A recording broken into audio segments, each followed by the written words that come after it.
Welcome back, guys. I have a variety of Asher knives here, and some of these are Brandon Thrashers, and the rest of these are John Evans. And I'll put links to their channels down below.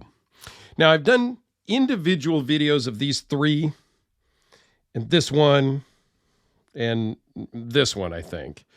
And I previously did one of this model from my other buddy Gary. So I was going to do some other video, but they're all kind of the same. And do I want to bore you with a different knife? So like this guy here is the Spiro Flipper.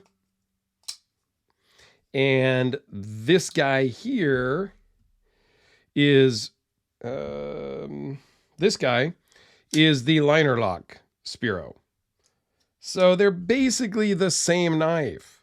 Okay, there's a little tiny shape difference there in the handle, but excuse me, I want to just do individual videos just to do individual videos?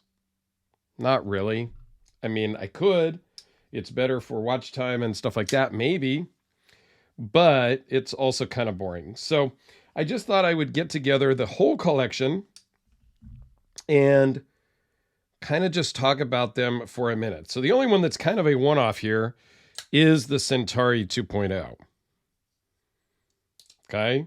The rest of these are, we have a frame lock Nomad 3.0. I believe this one is, it's a frame lock Nomad.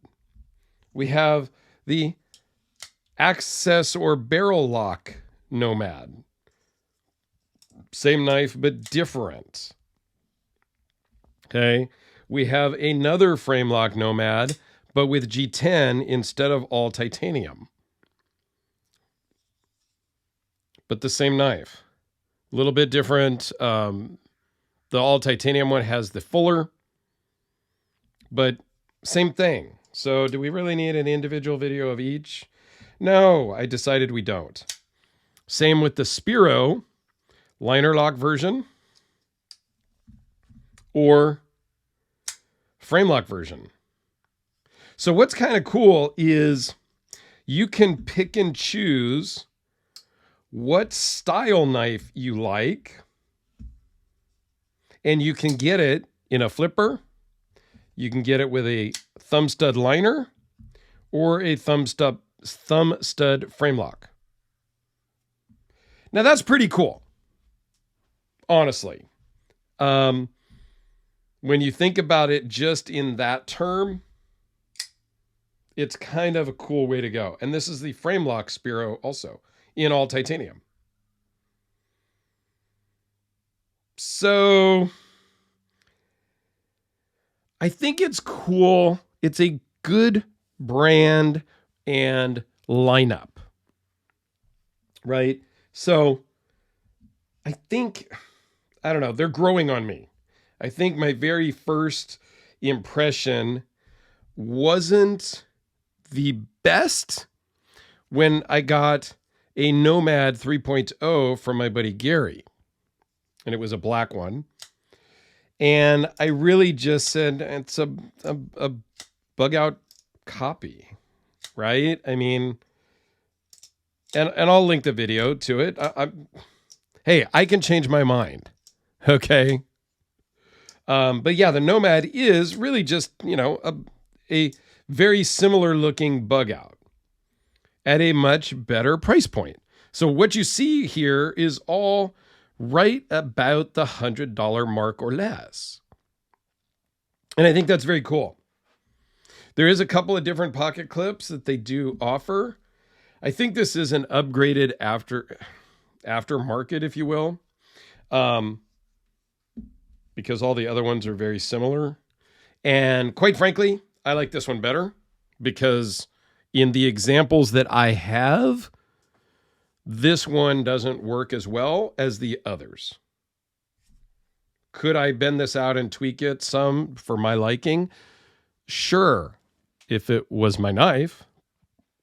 And if it was, I would do that. So I don't know. This is kind of a quick video, I think, because we've talked about a lot of these knives already. And while I didn't talk about this particular frame lock Nomad with G10, I did do a full video on this one, which is the same knife, but in titanium, and it has a fuller on the blade, which is truly just aesthetics. I guess maybe. Oh, you can kind of finger flick it, spidey flick it, reverse flick it, whatever you call it. But quite frankly, I still think that's a dumb way to open a knife. But that's just me. And you can't argue my opinion because it is my own. So if you've got questions about Asher knives, let me know down in the comments. I know that John, who owns a lot of these, and Brandon will chime in if there's something I cannot answer. Because again, I am not an expert with Asher knives. I'm new to Asher knives. I think they're cool. I think the price point is there. I think they're all S35VN. They're titanium. They're G10. They're $100. How can you go wrong with that? Honestly. And yes, they are made overseas. We don't know where because they won't tell us, which is to me. But they all come to Pittsburgh, where Asher Knives is. And Justin, the owner, hand inspects them all. If you've gotten the upgraded clip, I think is what they call it, he actually takes this one off and puts this one on at his place in Pittsburgh before they ship out. So I think he's really taken a lot of time, quality, attention to detail, and the personal responsibility of opening a new and small knife company and really going hands-on and making sure that he hand inspects every single knife before it goes out, which is cool. I don't think that's sustainable. We've seen that with other makers before, where they would tout that I inspect every single knife before it goes out, and I send these ones back for quality control and blah, blah, blah, blah. And then yet, in all of that, I personally have gotten ones that had lock slip and lock fail right out of the box that were personally inspected by the owner. And I got a custom one of 4, that wasn't even sharpened. So I'm not sure that it's sustainable to quality control every single knife on your own, just because I've seen it from other companies that have gotten bigger. And I won't even name who those are, but you know, be that as it may, that's what he's striving to do at the beginning, which I think is fantastic. So anyway, just kind of a quick wrap up of the Asher Knives collection that I have been able to check out from a couple of different owners. So there you go, guys. Thanks a lot. Please go check out my Asher playlist and my first Asher knife video, just because, yeah, I'd like to get that out there and just, you know, share my first impressions and my last impressions. So there you go. Have a great day, guys, and we will see you later.